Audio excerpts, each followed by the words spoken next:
Welcome to the 17th episode of African Megaprojects.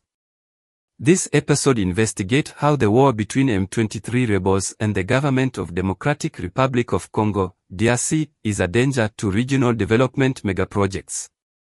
We'll also look at how the economic interests of many countries like South Africa, Rwanda, and Burundi are shaping this conflict. Our focus is strictly on how the war affects megaprojects in the DRC and the regions. For background on the war's origins, causes and reasons, please check other YouTube videos or articles online. This content is thoroughly researched and reflects the author's interpretations based on available facts. In the 21st century, the global interconnectedness is vital for socio-economic growth. Countries cannot achieve economic success alone, they need trade and cooperation. Regional groups like the European Union, Asia-Pacific Economic Cooperation, BRICS, and G7 show the importance of working together in areas like trade, military alliances, and peacekeeping. These groups help economies grow by reducing trade barriers, encouraging investment, and promoting economic integration. In sub-Saharan Africa, various economic blocs aim to promote growth, unity, and cooperation. In Eastern Africa, there is the East African Community, EAC, with member states including Burundi, the Democratic Republic of Congo, Kenya, Rwanda, Somalia, South Sudan, Uganda, and Tanzania. The EAC's headquarters is in Arusha, Tanzania. In the south, there's the Southern African Development Community, SADC, which includes Angola, Botswana, Comoros, Democratic Republic of Congo, Eswatini, Lesotho, Madagascar, Malawi, Mauritius, Mozambique, Namibia, Seychelles, South Africa, Tanzania, Zambia, and Zimbabwe. Some countries belong to both EAC and SADC, sharing social, cultural, and linguistic features. For example, Kenya, Tanzania, and the DRC speak Swahili, while Burundi and Rwanda share cultural aspects. Cooperation among these countries has led to numerous development megaprojects aimed at improving infrastructure, healthcare, and economic stability. The ongoing conflict in eastern DRC between M23 rebels and the DRC armed forces is putting many major megaprojects in the DRC, EAC, and SADC at risk. This partly explains why the two blocs held a EAC-SADC summit in Tanzania on 8th of February 2024 to try to resolve the conflict in eastern DRC. Every reasonable adult knows that war is bad for business. War and conflict create insecurity and uncertainty, destroying both physical and digital infrastructure and scaring away investors. This is especially crucial for African countries that rely on external investors to fund their megaprojects. So, the current war in DRC will likely halt many megaprojects that were expected to boost economic growth and improve the lives of the Congolese people, who have suffered from underdevelopment for the past 30 years. With this in mind, let's look at 3 megaprojects that are under threat due to ongoing war in the eastern DRC. The first project under threat is the Grand Inga Dam. It was praised as a cornerstone for DRC's economic development and believed to have the potential to address the energy deficit in sub-Saharan Africa, where around 600 million people lack electricity.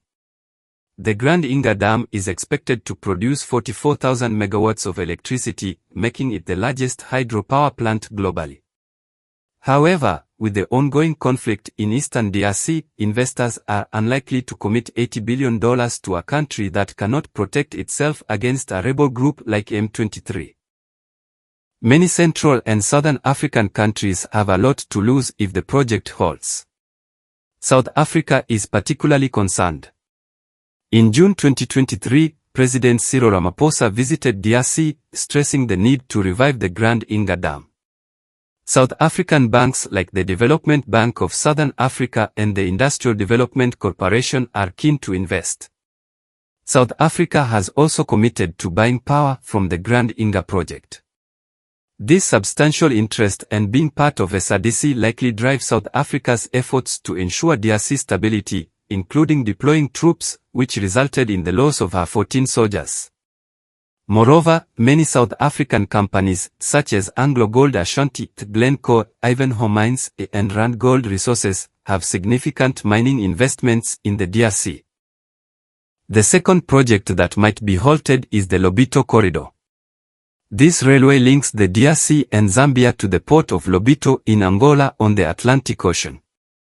Recently, Joe Biden visited Angola and committed $500 million to this project. If the war continues, the section that goes to the DRC may be stopped. This could affect the project since its main purpose is to move minerals from the DRC and Zambia to the port. This explains why Angola and Zambia are actively involved in finding a solution to the conflict, not only because they are neighbors, but also because the war could impact one of their biggest mutual projects. The third project involves extending railways from the East African Railway Master Plan to the DRC. The first line to be affected is the Uvinza-Muzongoti-Gitega DRC line. Since Burundi is fighting against the M23 rebels, M23's control of Eastern Congo would hinder this project. Another key line is Kompole-Kasisi-Kisangani, which enhances Uganda's connection to the DRC via the Mpondwe border. These projects, aimed at transporting minerals from rich eastern mines to the ports of Mombasa or Dar es Salaam, are likely to be stopped or delayed due to the conflict. Countries like Burundi, Uganda, Tanzania, and Rwanda stand to lose a lot if the conflict continues. To summarize, regional cooperation is essential for socio-economic development in the 21st century. The EAC and SADC showcase the benefits of collaboration using cultural, linguistic, and social ties to drive development projects. However, conflicts like the one in Eastern DRC highlight the challenges that can hinder progress. This requires concerted efforts from regional and international actors to restore peace and stability.